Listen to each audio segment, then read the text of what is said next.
Sa number 8, probinsya sa Negros Oriental nagbalik na naman sa 5-day work week sumugod sininga Lunes, Hunyo 8. Sa Negros Occidental, ang Cabancalan City balik naman sa 5-day work week. Nagmando na si Negros Oriental Governor Manuel Chaco Sagarbarria sa pagbalik sa gobyerno probinsyal sa standard 5-day work week. Ang tanan nga mga departamento kag mga kalatapan ang ginamanduan nga mag-revert sa standard nga schedule.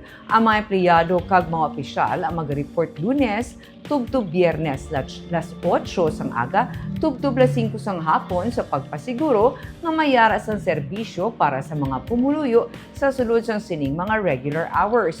Samtang nagpagwa man si Mayor Benji Miranda sang executive order sa pagbalik man sa 5-day work week sumugod June 8. Lunes tubtub Biyernes las 8 sang aga tubtub las 5 sang hapon ang office hours.